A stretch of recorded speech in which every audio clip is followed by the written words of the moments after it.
Have you ever known deep down that something wasn't right, but you stayed anyway? I've done that more than once. I got married even after I found out he cheated.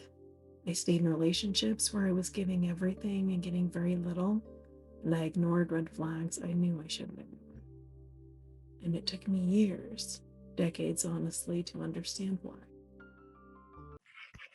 Hey guys, welcome back to Good Vibes Over 55, where we're not just surviving in midlife, but thriving.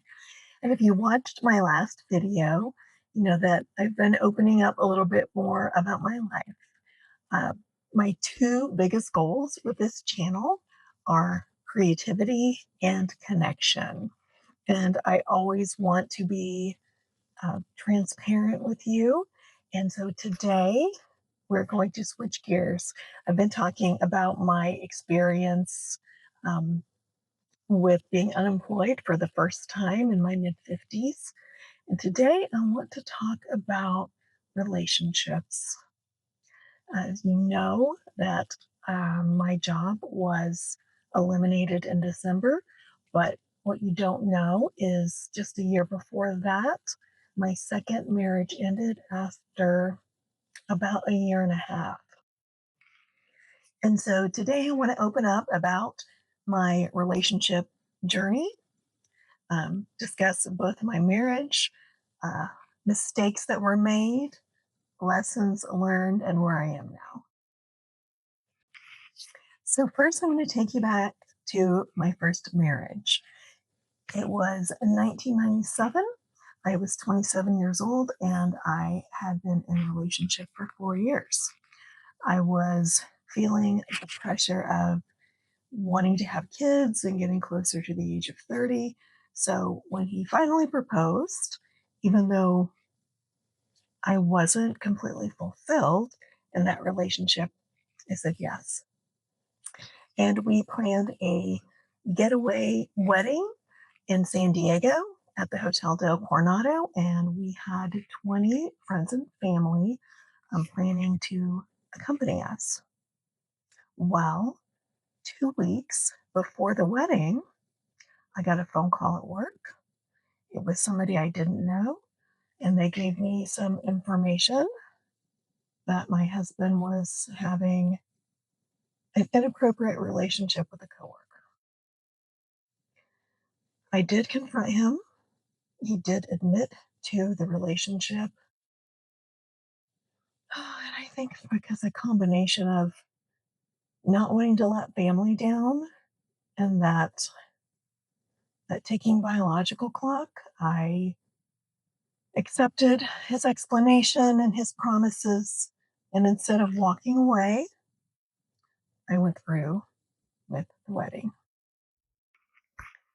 That decision cost me 14 years of my life. And while that marriage did give me my children, it kept me trapped and it taught me how to abandon myself. Every time I tried to leave, I was pulled back in with threats and guilt. There were mental health issues, alcoholism, and yes, more infidelity. And finally, I'd had enough and I found myself in a position to leave the marriage. Now, it wasn't easy because I had decided to take time off of work. My youngest child was just a few months old. My older child was just starting kindergarten. And so here I was unemployed with two small children to take care of on my own. After the marriage, I was single for 13 years. I had a few long term relationships and did a little bit of online dating during that time, but I kept repeating the same patterns, dating emotionally unavailable men, dating men who needed fixing, dating men who couldn't meet me where I was. And I kept mothering men. And I can say this with honesty, I didn't just see red flags, I painted them green. If there were enough good qualities, I had a tendency to push aside the bad ones. And I had been told so many times that you expect too much, you want too much, you're too critical, your standards are too high. So I thought, well, maybe they're right. Maybe I am expecting too much. And so I ignored a lot of things that I shouldn't have. I became the one who gave and gave and gave. And it took me a long time to understand why. And I wasn't just looking for love, I was looking for something that I didn't get early in life. I was looking for attention, affection, safety, protection. And like many of us Gen Xers, I wanted to feel special and I wanted to feel chosen. Then in 2019, I met who I thought was Mr. Right. On paper, it was everything I wanted. If I'd sent an order up to God for the kind of man I wanted, this man seemed to fit the bill. He was affectionate, attentive, thoughtful, was a good gift giver. He was tall, handsome. He was a firefighter. So when I started dating Mr. Unicorn, um, obviously I had been in the dating world for a while, had a few unsuccessful relationships under my belt, and I had learned a few things. And I had some non negotiables, some rules for what I would not do. And one of those was that I would not date someone unless they had been divorced for at least a year. Just in my personal experience, it didn't work. I found that for myself and for the men that I had dated, that after you get divorced, that you need some time. You need some time to heal. You need some time to work on yourself, and you need some time to just be single and figure out who you are and what you want. So that was a non-negotiable for me. And I broached this with Mr. Unicorn very early in the relationship, and he assured me he met all of my requirements. So we dated, and he romanced me and courted me, and I fell for him. Then a few months in, guess what? I found out that he was not divorced. But I had already fallen for him, and he had an explanation for all of it. And did I walk away? No, I decided to stay. Looking back, obviously, I would have handled things differently. I would have said, I'm sorry, but I don't want to start a relationship out with a lie, and with being disrespected. And I would have wished him well, but I didn't do that.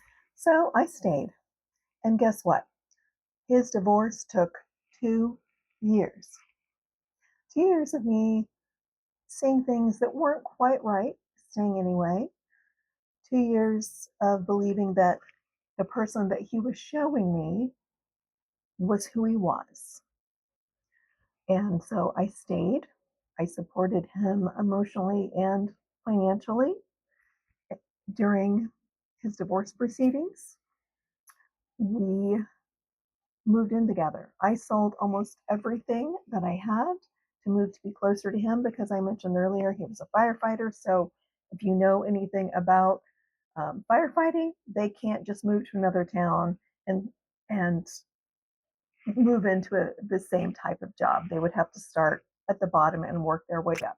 And he already had a good job and had been a firefighter for many years. So I moved, um, so that he could continue his job. And I worked remotely at the time, so it wasn't an issue for me. Uprooted my life. My younger son was still living with me, so I uprooted his life as well. And then eventually we got married. And that's when everything changed. The mask came off. And I did not recognize this person that I had supported um, at all. But I believe in the marriage vows that you make, and I tried to make things work. We even tried counseling, and things were okay for a few months, and then they went back to the way things were. So, that man who courted me and romanced me and dated me was not the man I married. And less than 2 years into the marriage, I found out that he had been on the dating apps for months. So I decided enough was enough. I had done everything I could, and I filed for divorce. And do you guys know what I felt? Peace. And don't get me wrong, in the months leading up to that, there had been a lot of tears. There had been a lot of tears in therapy, a lot of tears talking to my son, to my friends, a lot of tears sitting with my neighbor who prayed for me, and a lot of tears in my own prayers. But in that moment, because of my faith and because of the work that I had done, I knew that this was the right decision. I knew what my worth was and what I deserved. And this was not it. So I walked away with my head held high. And my son and I moved back to our hometown, back to my friends, back to my life, back to myself. During those unhappy months, I had gone back to therapy. I had started taking antidepressants. I had gained 40 pounds and was miserable. I didn't even recognize myself physically or emotionally.